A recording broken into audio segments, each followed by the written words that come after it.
We talk a lot on this channel about Arxes and their fighting games. While I mostly focus on Guilty Gear Strive, I have been known to dabble in other Arxes fighters, mainly of course Dragon Ball fighters, with games like Persona 4 Arena Ultimax and the older Guilty Gear games making their appearances here and there. But there was one Arxes game that came out during the peak of Guilty Gear Strive popularity, that I took an interest in. A game that unfortunately failed to stand the test of time.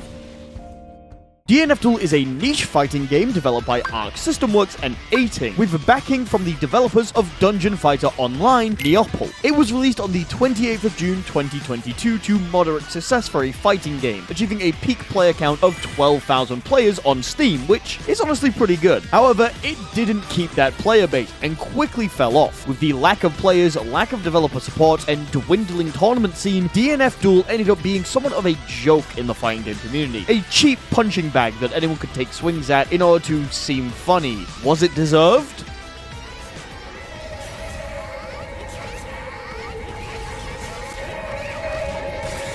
Anyway, after over a full year of the developers avoiding the game like the plague, DNF Duel finally has its first DLC character, being Spectre.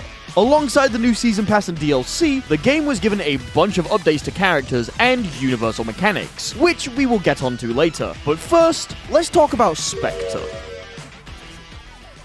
Spectre is a well-rounded character that excels at most areas on the screen. Thanks to her long pokes, good conversion tools, and unique movement options, if the person playing her has the know-how, they're able to convert her pressure into devastating damage and ridiculous mix-ups. Not to mention she has several moves that leave her incredibly plus, allowing for great pressure. Spectre's normals are all very good. However, they are slightly on the slower side, with her fastest move being 2A, coming out at 7 frames. This is made up for in the range of all of her attacks, with her 5A easily reaching opponents at round start range and leading to easy combos and setups. Her 5 and 2B both are amazing range tools, making them great for poking and easy to convert into most of her skills. Speaking of her skills, her 5S is Shadow Snake attack, a multi-slashing attack that hits the opponent from really far away. While it is extremely negative on block, its massive range can generally help with keeping you safe, and it can be easily hit confirmed into a basic combo. Not to mention you're able to cancel this move into her 4S, 6S, or any of her mana skill attacks. Speaking of 6S, Deep Dusk is a giant strike which can hit most grounded opponents. Since you are able to jump cancel it, you can also convert into some really cool combos. Her 4S is Heightfall, and it is her only projectile. And what a projectile it is. Taking 27 frames to come out may seem like it's on the slower side, however the projectile travels along the ground at a moderate pace, meaning it will low profile under other fireballs, allowing for Spectre to position herself wherever she needs to be. She can follow it in and get in their face, or she can back off, let it do its thing and stay in the mid-screen to keep poking her opponent.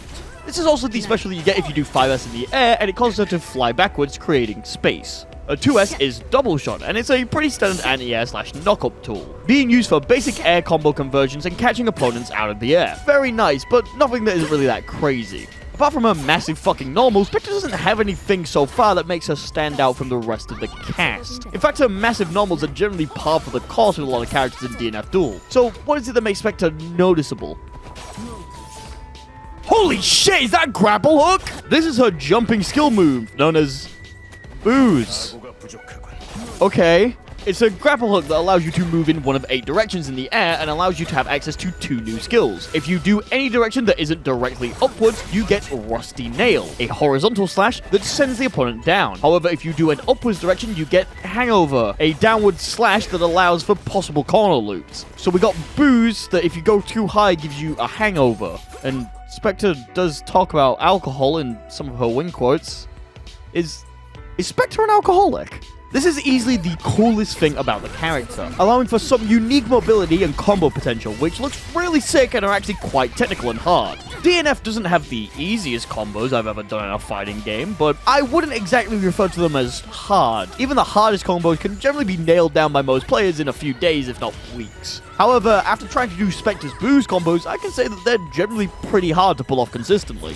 I can get them maybe once out of every 5-6 times I try them with hours of practice, and honestly, knowing that, It makes me really excited, not only to try and get better with this character, but also for the future DLC for this game. And we haven't even got onto the mana specials yet. Her 5M is Daredevil, an install type state which gives her access to another mana special, being Last Order, a huge strike that fills most of the screen.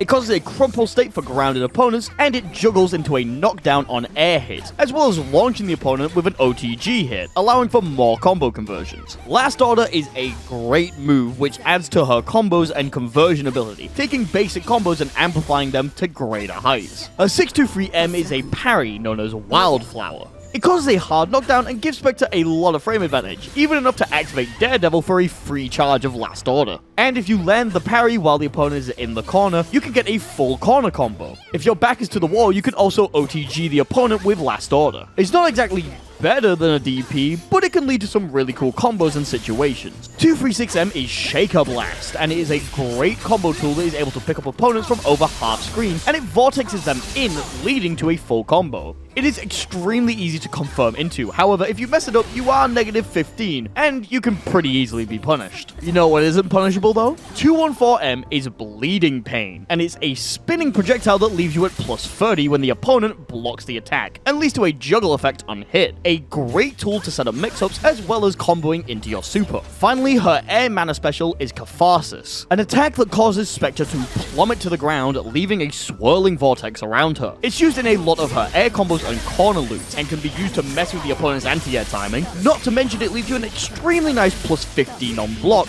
allowing for more pressure. Spectre has all of the tools that she needs to be able to play in a variety of different ways, excelling at both keep away and rushdown playstyles. Her boos allow her to be able to mix the opponent alongside her ridiculous plus frames, and her giant normals can easily be converted into big devastating damaging combos. However, there are still flaws in her design. She isn't able to truly zone people out at longer ranges, as apart from her fireball, she doesn't have any full screen options, and up close her buttons are relatively slow, her fastest move being 7 frames, which means that in scramble situations, she's not able to keep up with her faster counterparts. Characters like Grappler and Striker absolutely decimating her once they're finally able to get in. Add this with the fact that she has a parry and not a DP, meaning that she has some of the weakest defense in the game. But that's not what she's about. Spectre is a great all-round character who is able to excel at most positions on the screen, and with enough planning and foresight, decimate her opponents. And all of this is extremely fun to play. Characters in DNF Duel are generally considered to have high power levels, with every character having something ridiculous they're able to do. Characters like Grappler are examples of a character archetype blown up to the most extreme version of themselves, being absolutely terrible at any point of the screen apart from right in front of your face, where once he does get in, he will absolutely destroy your health bar.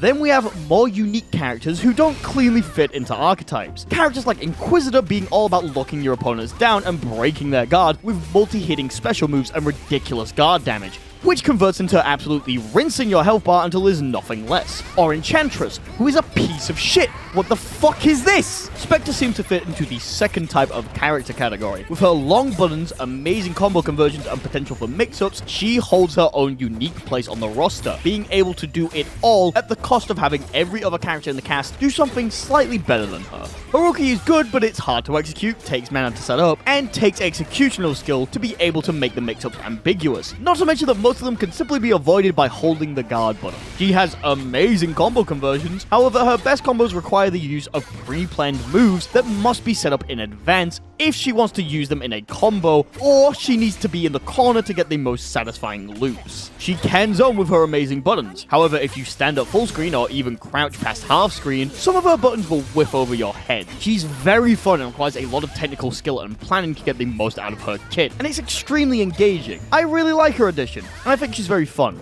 But what else was added with her release? Well, DNF Duel now has a new system known as the Cube system, which is a pretty stupid name for a game that's so fantasy-inspired, but I'm not in the development team, so I'll just shut my mouth. There's now 2 different cubes that you can choose from the start of a match, being the 30% cube and the 50% cube. These cubes will decide at what HP your character enters the Awakening stage, and thus gain access to their Awakening buffs and their super. Each character has a different Awakening passive that players can use, with the 50% gauge generally being much weaker compared to the 30%.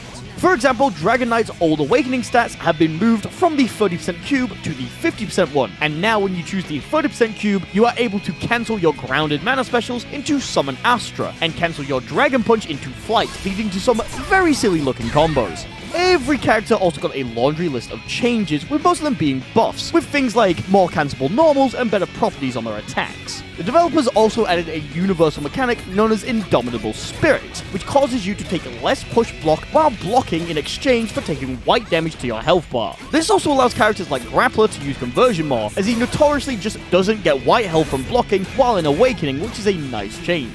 But this still all leaves one big question. Is it too late for DNF Duel? DNF Duel is a really fun game, and I always enjoy playing it when I get the chance. For me, it's become the kind of game that my friends will randomly go, "Hey, we haven't played this in a while," and then we'll jump on for a few hours. But I do personally wish that it was more than just that. I wish that the game had more going on with it than just being a glorified Discord fighter. The game had a lot of potential when it came out, but now it seems to be the butt of the joke for the fighting game community, which is a damn shame. At the time of writing and recording this video, the main weekly DNF tournament in the EU has shut down. I've only been able to find one other tournament that consistently runs brackets for the game, and their player counts aren't exactly the highest. While I don't like using Steam chart numbers to determine how well a game is doing, DNF Duel only got a peak of 585 players to check the changes and the new character that came out when Spectre was released on PC. In contrast, Melting Blood Type Lumina, a game which had a similar peak player count, managed to pull in 2,000 people with the last DLC characters that were released. Not to mention, that game is one of the 8 games at EVO this year, with a player count of over 500. So, it's not looking good. In fact, it's looking really bad for DNF Duel. The game has been taken off of the Arctis World Tour, meaning that there are no major tournaments for the game in the future. The majority of the FGC has abandoned the game, and the online scenes are slowly petering out. I have no idea about the rest of the world, but I don't know of a single local scene for DNF Duel in the United Kingdom. I'm sure there is one out there somewhere, but it's not the most in-demand game out there. And that may be the fate of DNF Duel. An extremely unlucky game brimming with potential left to be seen as a joke by the community that it thought would embrace it. A flash in the pan that no one wants to pay attention to anymore, as they move on to bigger and better things. And this could have all been avoided if the DLC didn't take a year to come out and the trailer for Spectre was just you dropping all our fucking combos! Hello, thanks for watching. Subscribe to the YouTube. Subscribe to my Patreon. Goodbye. As always, a very special thanks to 64MHz, Almost Nap Time, Ben from Canada, Brudica, Savantas de Leon, Daniel Wiederick, Dragonprox, Games.png, I Am Naoto, Jackal Reeves, MP04, Nhoa, Ray W, Super, Forcon, Tom Tanks, Voltaic Charge, and Zandatsu for being Tier 2 patron supporters.